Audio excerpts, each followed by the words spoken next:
लोग पूछते हैं भैया कि अग्नि जब हम यज्ञ करते हैं तो उसमें स्वाहा क्यों बोलते हैं, स्वाहा कौन है और स्वाहा क्यों बोला जाता है, कौन है ये स्वाहा?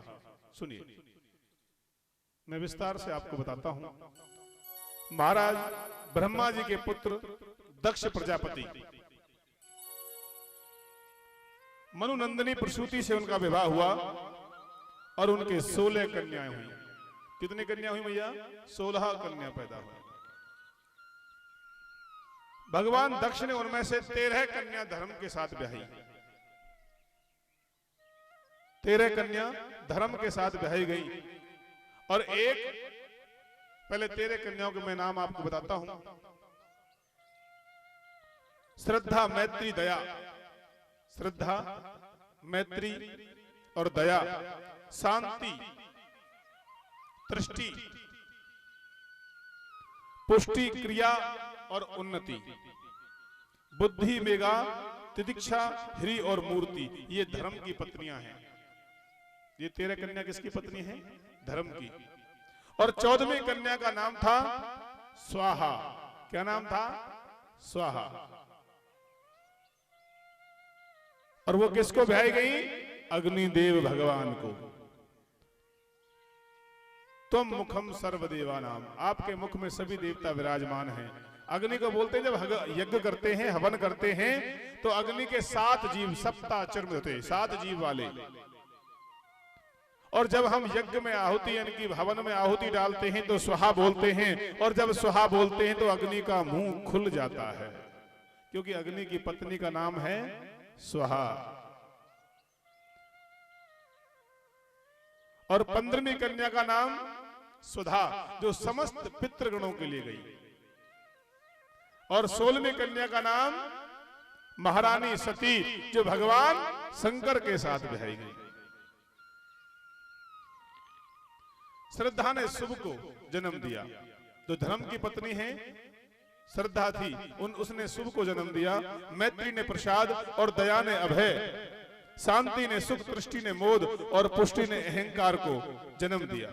क्रिया ने योग को, उन्नति ने दर्प को और बुद्धि ने अर्थ को, और मेघा ने स्मृति को, और दीक्षा ने क्षेम को और हरि ने लज्जा को, यानी कि विनय नाम के पुत्र को जन्म दिया। 13 कन्याओं ने ऐसे ऐसे अपने जो धर्म की स्त्री थी, पत्नियां थी, उन्होंने इन पुत्रों को जन्म दिया।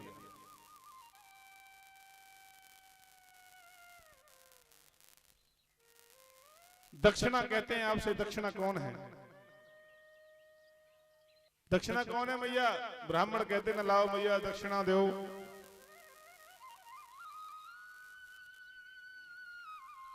भगवान यज्ञ, विष्णु नारायण के अवतार भगवान यज्ञ हैं, यज्ञ भगवान हैं, और उनकी पत्नी जो लक्ष्मी जी हैं उनका नाम दक्षिणा है। लक्ष्मी जी का नाम दक्षिणा है और भगवान नारायण का नाम यज्ञ है। यज्ञ, बोले यज्ञ भगवान की। हाँ,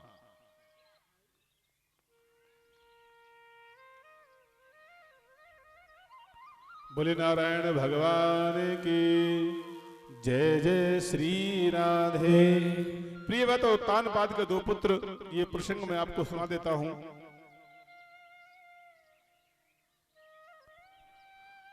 जिस घर में स्त्रियों का सम्मान होता है, देखिए प्रिय व्रत कहते हैं, प्रिय यानी अच्छा।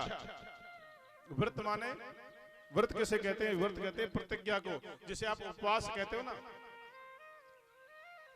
आज हमारा उपवास है, व्रत है। व्रत कहते हैं प्रतिज्ञा को। आप भोजन ना करें, देखिए भोजन नहीं करना व्रत नहीं है। भोजन ही छोड़ देना व्रत नहीं माना जाता है। व्रत के बहुत सारे नियम होते हैं। व्रत करना मतलब उस दिन जिस भी देवता के लिए। अच्छा एक बात और,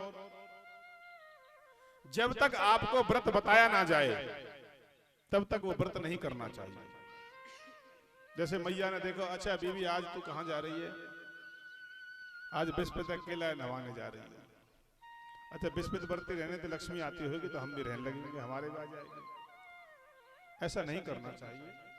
कुछ लोग कहते हैं हनुमान जी के लिए, देखिए लोग कहते हैं कि हम मंगलवार का व्रत है, हम मंगल का व्रत करते हैं। देखिए मंगल एक ग्रह है और हनुमान जी मंगलवार को नहीं, सभी दिन होते हैं। आप मंगल का व्रत, यानी उस मंगल ग्रह का व्रत मत करिए। यदि आपको व्रत करना है तो हनुमान जी के लिए आप कहिए कि हम हनुमान जी के लिए व्रत में हैं। यदि आपका मंगल खराब है तो आप मंगलवार का व्रत कर सकते हैं। यदि कोई ब्राह्मण आचार्य द्वारा आपको बताया जाता है कोई उपाय, वो आप कर सकते हैं। लेकिन रहते आप भगवान के नाम से व्रत हैं और कहें कि हम मंगलवार व्रती हैं, हम बुधवार व्रती हैं, हम गुरुवार व्रती हैं। रवि, चंद्र, भौम, बुध, गुरु, शुक्र, शनि, राहु, केतु, ये 9 ग्रह हैं। ग्रहों का उपवास नहीं करना चाहिए। कब करना चाहिए? ग्रहों का उपवास कब करना चाहिए? जब आपका कोई ग्रह बिगड़ रहा हो और आपको किसी आचार्य, ब्राह्मण, शास्त्रीय आचार्य द्वारा आपको बताया जाए मैया आपका ये ग्रह खराब है, इसका ये व्रत उपवास या ये दान कर दीजिए, तब वो दान करना चाहिए। यदि आप भगवान, यदि आपको व्रत करने हैं तो एकादशी व्रत करिए। महीने के 2 पहरेदार, दोनों एकादशी।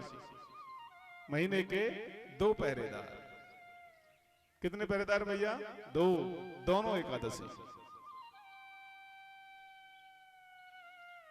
आपके घर में यदि आपके माता पिता नाराज ना हो और आप रोज आरती करें, जबरदस्ती उनके मुंह में टुकड़ा लगाए, तो मैया कहेगी बेटा मैं ठीक हूं, क्यों लगा रहा है, मैं अपने आप खा लूंगी, परोस के तू दे दिया कर मुझे।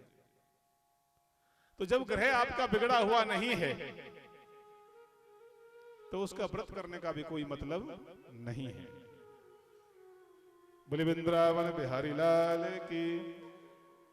प्रिय कहते हैं अच्छा, और व्रत यानी प्रतिज्ञा। प्रतिज्ञा यानी कि आज हमने ये प्रतिज्ञा ली है कि आज सुबह से हनुमान जी महाराज के लिए आज के दिन हम उपवास रखेंगे, हम झूठ नहीं बोलेंगे, आज अनैतिक कार्य नहीं करेंगे, पाप नहीं करेंगे, और शाम को एक समय बगैर नमक का भोजन हनुमान जी महाराज के लिए प्रसाद भोग लगाएंगे, उसके बाद हम खुद ग्रहण करेंगे। दिन भर मैया ने केला खाए, खूब दूध पियो और खूब झूठ बोले, और दिन में सांझ कह दिया हम तो व्रती हैं आज महाराज। बोले वृंदावन बिहारी लाल की।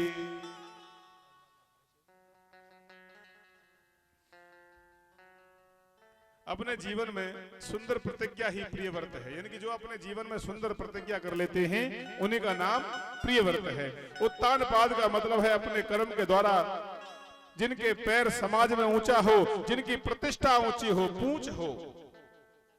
पूछ समझते भैया? जो हनुमान जी महाराज के है, पूछ बिना तो पूछ ना होती, डार लियो निज पूछ को आसन। प्रतिष्ठा, पूछ कहते हैं किसे? प्रतिष्ठा को। जैसे हम कहते हैं बाबूजी बैठे, बाबूजी की बड़ी पूछ है, वहां से वहां तक है ना, यानी कि प्रतिष्ठा है। भैया आज उत्तानपाद के राजा अपनी पत्नी का बहुत सम्मान करते थे और जो बहुत सुंदर थी। बोले नारायण भगवान की। जिनका नाम था सुनीति, यानी कि जो सुंदर नीतियों पर चलने वाली हो उनका नाम सुनीति। एक दिन राजा उत्तानपाद राज्य कार्यों से कहीं बाहर दूसरे राज्य में गए तो वहां उन्हें एक स्त्री पर आसक्त हो गए और गंधर्व विवाह कर लिया, जिनका नाम था सुरुचि, यानी कि जो अपने मन की करने वाली हों उन्हें कहा जाता है सुरुचि, अपने मन की करने वाली।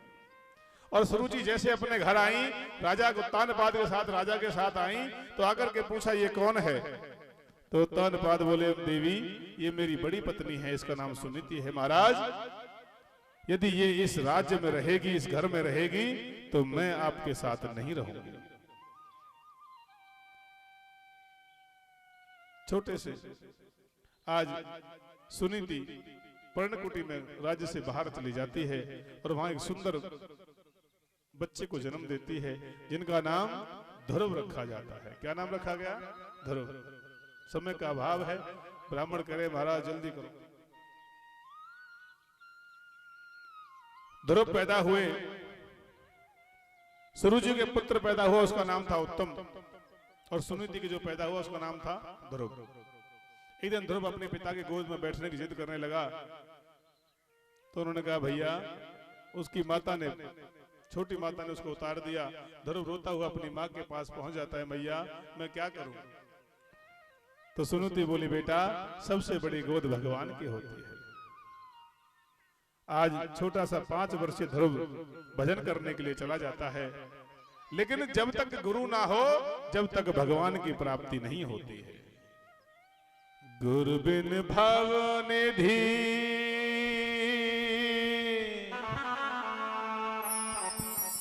राम सिया राम जय जय राम। गुरु बिन भव निधि तारई न कोई,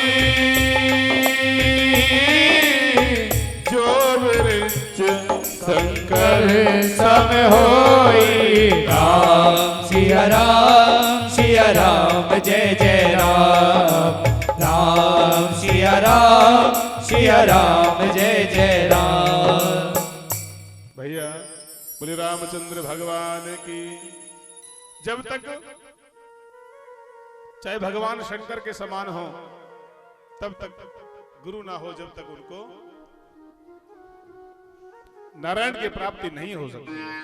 आज भैया पहुंच जाते हैं कहां? नारद जी भगवान नारायण की इच्छा से, इनकी हरि की इच्छा से नारद जी पहुंच जाते हैं और जाकर के पूछा, भैया तू कौन है और यहाँ क्यों बैठा है? तो ध्रुव जी महाराज बोले, महाराज मेरा नाम ध्रुव है। बेटा यहाँ तो बड़ा घना जंगल है, यहाँ बड़े बड़े सिंह आदि पशु रहते हैं, तू यहाँ से अपने घर चला जा। नहीं, मेरी मैया का आदेश है कि मैं नारायण भगवान की प्राप्ति कर। आज ध्रुव जी महाराज, बेटा नारायण के भगवान की प्राप्ति बगैर गुरु के नहीं मिलती है। आप लोगों को कोई गुरु है? नहीं महाराज, आप ही मेरे गुरु बन जाइए। गुरु बिन भव निधि तरई न कोई, जो विरंच शंकर सम होई। आज नारद जी ने गुरु मंत्र दे दिया, बेटा ओम नमो भगवते वासुदेवाय नमः, ऐसा कह दिया। और जाकर के भगवान नारायण के पास पहुंच गए। प्रभु, एक छोटा सा बच्चा आपकी तपस्या कर रहा है। तो भगवान नारायण ने कहा, भैया मैं तो पहुंचने ही वाला था कि इतने आप प्रकट हो गए। मैं तो उसी समय, उसी क्षण पहुंचने वाला था। भगवान को दर्शन, ध्रुव जी महाराज को दर्शन भगवान के होते हैं। उधर ध्रुव जी महाराज ने बहुत वर्ष याद राज्य करके मृत्यु के सिर पर पैर रख करके ध्रुव जी महाराज भगवान के धाम पहुंच जाते हैं। बोले नारायण भगवान की।